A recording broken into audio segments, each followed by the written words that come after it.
আসসালামু আলাইকুম এভরিওয়ান, সবাই কেমন আছেন? আপনার ইমো যদি অন্য কেউ নিয়ে যায়, তারপরেও আজকের এই ভিডিওর পর থেকে চালাতে পারবে না বা প্রবেশ করতে পারবে না। কারণ ইমোতে নতুন 3টে আপডেট যুক্ত করা হয়েছে। যে আপডেটগুলো আপনার ইমোতে সেট করলে আপনার ইমো অধিকাংশই নিরাপদ থাকবে। আমার মনে হয় প্রত্যেকটা ইমো ব্যবহারকারীকে এই 3টি সেটিংস ফলো করা উচিত। এই সেটিংস যদি কেউ না ব্যবহার করে, তাহলে অধিকাংশই ইমো ব্যবহারকারী অনেক বিপদে পড়তে পারে। চলুন কথা না বাড়িয়ে প্রচেষ্টা দেখিয়ে দিচ্ছি আপনাদের। প্রথমে আমি আমার ইমো অ্যাকাউন্টে চলে যাচ্ছি। ইমোতে আসার পরে এখানে প্রোফাইলের উপর একটা ক্লিক করে দিচ্ছি। তারপরে এখান থেকে সেটিংয়ে একটা ক্লিক করে দেই। সেটিংয়ে আসার পর আপনারা দেখতে পাচ্ছেন অ্যাকাউন্ট অ্যান্ড সিকিউরিটি। সিকিউরিটির উপর একটা ক্লিক করে দিচ্ছি।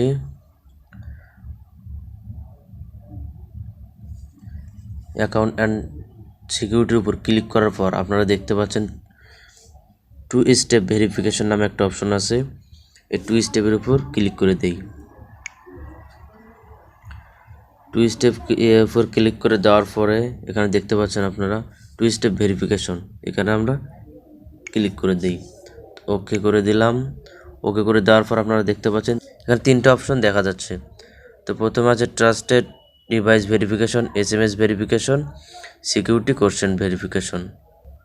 সো এই ক্ষেত্রে আমি SMS ভেরিফিকেশনটাকে চালু করতে চাচ্ছি, কারণ এটাই সবচেয়ে ট্রাস্টেড সেটিং। আমি আপনাদের সাজেস্ট করি যে এই ট্রাস্টেড ডিভাইস ভেরিফিকেশনটি না করার জন্য। কারণ ট্রাস্টেড ডিভাইস ভেরিফিকেশনে আপনার ডিভাইস যদি হারিয়েও যায়, তখন আপনি এই ইমো নিয়ে অনেক ঝামেলা পোহাতে পারেন, এমনকি এটা নাও উদ্ধার করতে পারেন। আর সিকিউরিটি কোশ্চেন এটা অনেক সময় ভুলেও যেতে পারেন। কিন্তু এখানে যদি SMSটা চালু করে দেন, তাহলে কিন্তু আপনার অ্যাকাউন্টটা 100% নিরাপদ থাকবে। SMS সেটিংটা যদি আপনি চালু করেন, তাহলে আপনার ইমোতে কেউ যদি প্রবেশ করতে চায়, তাহলে আপনার সিমে একটা কোড আসবে। সেই কোডটা বসানোর আগ পর্যন্ত কেউ প্রবেশ করতে পারবে না আপনার ইমোতে।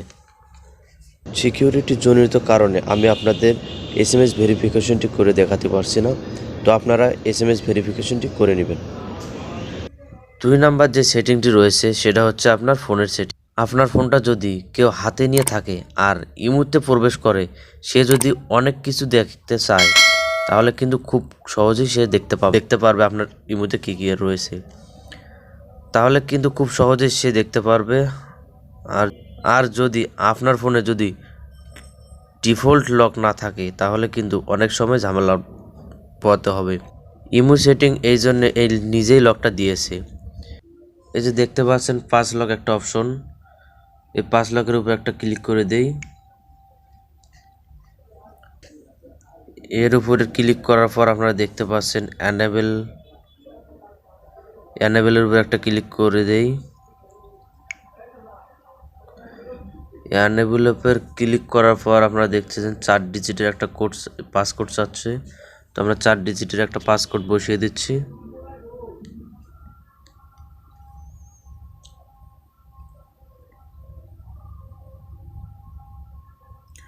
পাসকোডটি বসিয়ে দেওয়ার পর এখন দেখেন এটা সাকসেসফুল হয়েছে।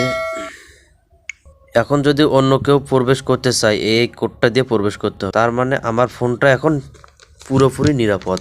তারপর দেখতে পাচ্ছেন অটো লক নামে একটা অপশন, এই অটো লকের উপরে ক্লিক করে দিলাম। ক্লিক করার পরে দেখতে পাচ্ছেন আপনারা এভরি টাইম 1 মিনিট, 15 মিনিট, 1 ঘন্টা, 5 ঘন্টা ডিসেনেবল। আপনার যেটা প্রয়োজন পড়বে সেটাতে আপনি টিকমার্ক দিয়ে দেবেন। তারপর আমরা ব্যাগে আসছি, ব্যাগে যাওয়ার পরে 3 নাম্বার সেটিংটি হচ্ছে 3 নাম্বার যে সেটিংটি হচ্ছে সেটা হচ্ছে প্রাইভেসি সেটিং।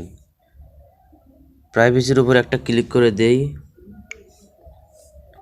ক্লিক করার পরে আপনারা একটু স্ক্রল ডাউন করে নিচে আসবেন। নিচে আসার পর দেখবেন যে ব্লক স্ক্রিনশট ফর কলস, এর উপরে একটা ক্লিক করে দেই। এই সেটিংটা যদি আপনার ফোনে অন করে থাকে, তাহলে ইমো থেকে কেউ স্ক্রিনশট নিতে পারবে না, আর কেউ আপনার ইমোতে কল রেকর্ডও করতে পারবে না। তো আমরা এটাকে অন করে দিচ্ছি। ব্লক স্ক্রিনশট ফর কলস, আপনার এই সেটিংটা চালু করে দিবেন, কেননা এই সেটিংটা অনেক উপকার আসবে। আমরা কিন্তু স্ক্রিনশট, কল রেকর্ড এগুলো নিয়ে কিন্তু অনেকবারই অনেক ঝামেলা পোহাতে হয়। তাই আপনার যদি এই সেটিংগুলো ঠিক করে রাখেন তাহলে আর ঝামেলা পোহাতে হবে না, ঝামেলা থেকে মুক্তি পাবেন।